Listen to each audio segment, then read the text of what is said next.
Ganga versus मंगा। लालची बहू, जादुई काजल। एक दिन जब सुबह मंगा नींद से उठकर खुद को आईने में देखती है तो उसे पता चलता है कि उसका एक झुमका गुम हो गया है। अब अगर इन्हें पता चल जाए कि मेरा झुमका गुम हो गया है तो वो मुझे फिर कभी सोना नहीं दिलाएंगे। इस तरह सोचकर वो सारे घर में उस झुमके को ढूंढती है, लेकिन वो नहीं मिलता। मंगा को परेशान इधर उधर घूमता हुआ देखकर गंगा कहती है, अरे क्या हुआ तुझे? क्यों बिल्ली की तरह इधर उधर घूम रही है? क्या ढूंढ रही है? अब वो सासू माँ, कुछ दिन पहले इन्होंने मुझे जो सोने के झुमके लाकर दिए थे ना, उनमें से एक नहीं दिख रहा है, उसी को ढूंढ रही हूँ। क्या? झुमका नहीं दिख रहा है? सोने की चीज से इतनी लापरवाही? कोई नहीं, तू परेशान मत हो, वो जहाँ भी हो तुझे दिख जाए, कुछ ऐसा करती हूँ। इस तरह कहते हुए वो अंदर जाती है और अपने पुराने संदूक से एक काजल की डिबिया लेकर आती है। ये ले, जादुई काजल। इसे आँखों में लगाकर उस गुम हुए झुमके को याद करेगी तो वो जहाँ होगा तुझे दिख जाएगा। कहकर वो काजल मंगा को देती है। उस काजल को लगाकर आंखें बंद करते ही मंगा को वो झुमका दिख जाता है। आंखें खोलकर वो अपनी पलंग के नीचे देखती है तो वो झुमका उसे वहाँ लटका हुआ नजर आता है। वाह, ये काजल तो लाजवाब है। इसकी वजह से आज मैं इनकी डांट खाने से बच गई। ये सोचते हुए अपनी सासू माँ को वो खोया हुआ झुमका दिखाती है। अगले दिन मंगा जब टीवी देखती है तो एक चैनल पर न्यूज आती है। शहर के एक प्रमुख ज्वेलरी शॉप में चोरी, लगभग 50 लाख का सोने का हार गायब। चोरी की जानकारी देकर पकड़ने वाले को 1 लाख रुपए का इनाम। मंगा ये सुनती है, तभी उसे एक आइडिया आया। वो तुरंत गंगा के पास जाती है। सासू माँ सुनिए ना, कल जो आपने मुझे काजल दिया था वो सिर्फ एक बार और दे दो ना। क्यों? आज क्या खो गया है? अरे सासू माँ, आज मेरा कुछ नहीं खोया, वो मेरी एक सहेली की चेन कोई छीनकर भाग गया। वो कहाँ होगी देखकर बताने के लिए पूछ रही हूँ। बड़ी आई तू और तेरी सहेली। रुक, देती हूँ। कहकर काजल लाकर देती है। उसे आंखों में लगाकर मंगा उस ज्वेलरी शॉप के चोरी हुए हार के बारे में सोचती है। वो हार जहाँ भी हो उसे ढूंढकर वो 1 लाख रुपए का इनाम मैं ही लेना चाहती हूँ। कहते हुए वो आंखें बंद करती है। तभी मंगा को उस सोने के हार के बारे में पता चलता है। अरे वाह, कितना अच्छा है वो हार। उस 1 लाख के बजाय इस हार को ही रख लूं तो बहुत अच्छा होगा, है ना? कहते हुए खुशी से चली जाती है। इसकी खुशी को देखकर लगता है कि इसकी सहेली को नहीं, इसे ही सोना मिला है। कहीं ये कुछ गड़बड़ तो नहीं कर रही?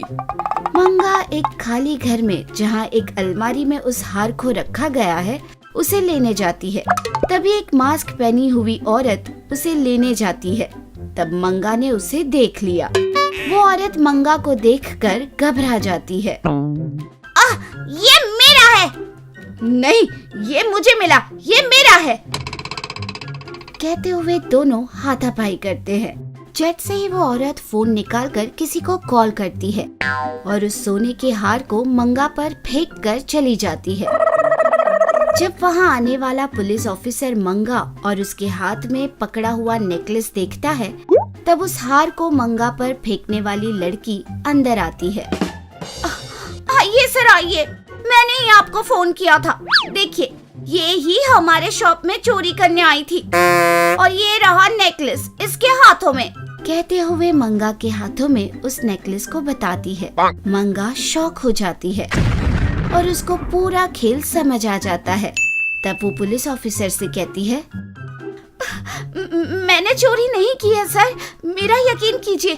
जब ये नेकलेस लेकर जा रही थी तब मैंने ही उसे रोका था। तभी गंगा वहाँ आती है।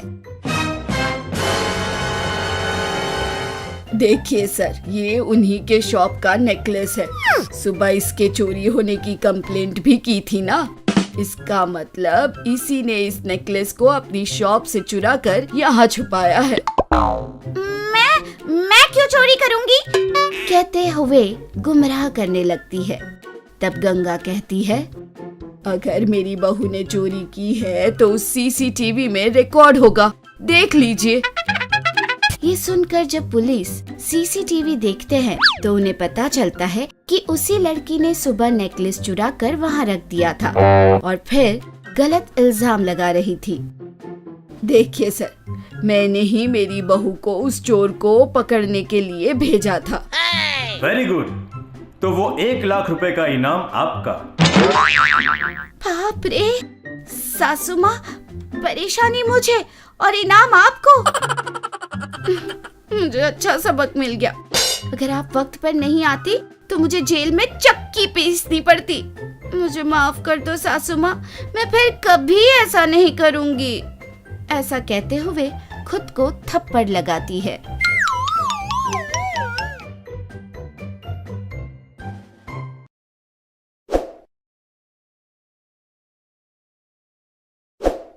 लालची बहू जादुई चारपाई। एक दिन मंगा घर पर काम कर रही थी, तभी उसका फोन बजने लगा। फोन में बात करते हुए वह पलंग पर बैठ गई। हेलो, ये क्या? माँ जीने और मरने के बीच है और आने को कह रही है। देखो, ये खबर मैंने बहुत बार सुनी है। परसों ही तो जान जा रही थी कहकर बोला था और मैं भागती चली आई। इस बार मुझसे नहीं होगा। वैसे भी अभी के अभी कैसे आऊं? कर उसने फोन रख दिया। ये सब गंगा ने सुन लिया और कहा, ये क्या, मरते हुए इंसान को तुम जाकर एक बार देख नहीं सकती क्या? ऐसा नहीं है सासू माँ, वो लोग बहुत दूर रहते हैं। जाने की सोची भी तो बहुत दिन लग जाएंगे। हाय, इतनी सी बात को लेकर इतना परेशान हो रही थी।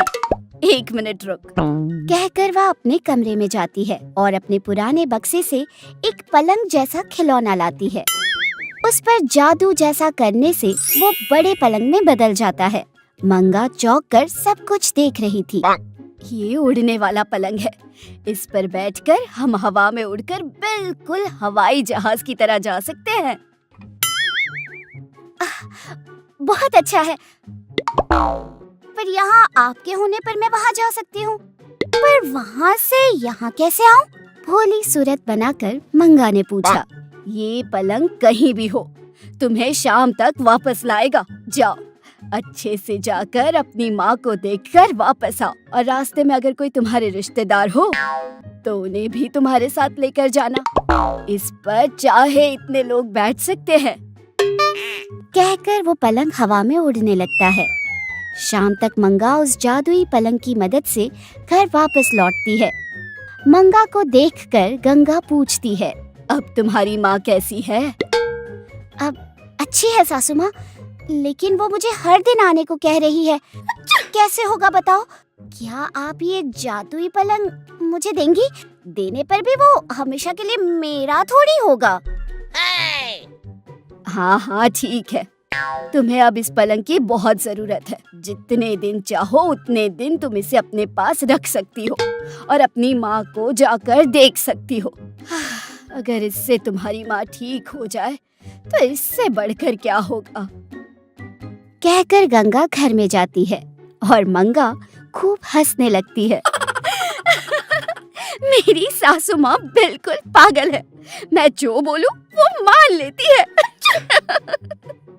कल से देखो मैं इस पलंग को और अपनी खूबसूरती को कैसे इस्तेमाल करती हूँ। दूसरे दिन वह अपनी सासू माँ के पास जाती है। अब मैं जाकर आती हूँ। हाँ सासू माँ। अपनी सासू माँ को यह कहकर वह निकलती है। रास्ते में चलते हुए लोगों को लिफ्ट देकर सबके पास से पैसे लेना शुरू करती है। एक गांव से दूसरे गांव, उधर से इधर इंसानों को पलंग के जरिए पहुंचाने लगती है। और तभी यह ससुर जी देख लेते हैं। अपने आप से कहकर तुम ये सब कर रही हो ना?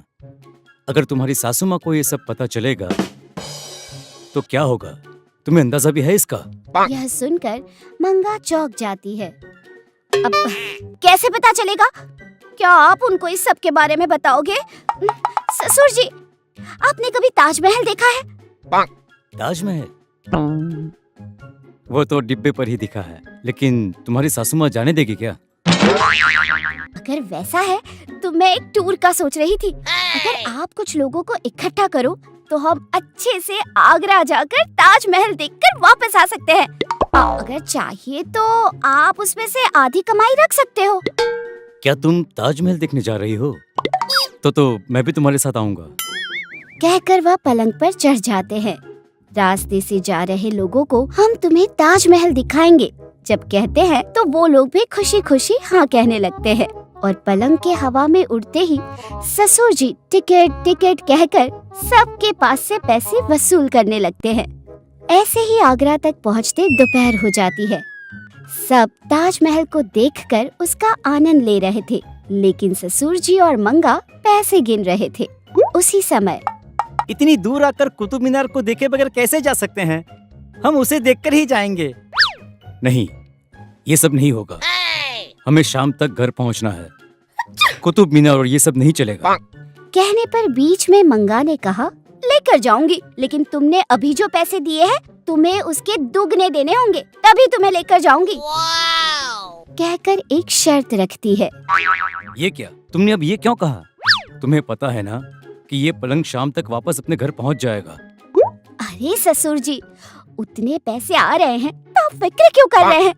इधर शाम थोड़ी देर से होंगी, अपने गांव की तरह नहीं। कहने पर सब लोग आकर पैसे देकर वापस पलंग पर चढ़ गए। वैसे उड़ते हुए जाकर कुतुब मीनार के सामने रुक गए। सब कुतुब मीनार की तरफ देख रहे थे और ससुर जी और मंगा पैसे गिन रहे थे। अचानक शाम होते ही वो पलंग हवा में उड़ने लगा। मंगा ने यह देखा। अरे अरे, पलंग उड़ रहा है। अब आप क्या करेंगे? अब मैं इन सबसे क्या कहूँ? वह अपने आप से यह कह ही रही थी कि सब लोग मंगा के पास आ गए और उन लोगों ने भी पलंग को हवा में उड़ते हुए देख लिया। अरे, अब हम सब वापस गांव कैसे जाएंगे? हमारे पास से पैसे लेकर अब ऐसा कर रहे हो? यह कहकर सारे लोग ससुर जी और मंगा को खूब मारने लगते हैं और अपने अपने पैसे लेकर वहाँ से चले जाते हैं। एक हफ्ते के बाद सिकुड़ गए, कमजोर, अपने कपड़े फटे हुए लेकर जब मंगा और ससुर जी घर वापस पहुँचते हैं तो गंगा उन्हें देखकर सब कुछ बताने के लिए कहती है। मेरी माँ का तो पता नहीं, लेकिन मैं अगर एक और दिन बिना खाए रही तो मर जाऊंगी।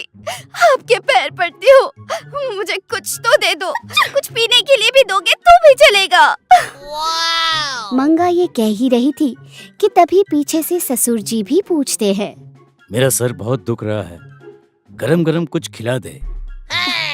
वहीं रहो, मैं अभी तुम्हें गर्मा गर्म ताजमहल की चाय पिलाती हूँ।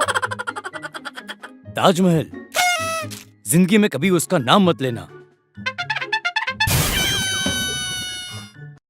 हमें यकीन है कि इस एपिसोड ने भी आपको खूब हंसाया होगा। तो देर किस बात की, बजाओ घंटी और करो सब्सक्राइब। आप गंगा के फैन हो या मंगा के, ये जरूर बताना। ऐसे और मजेदार वीडियोस के लिए देखते रहिए चाचा टीवी।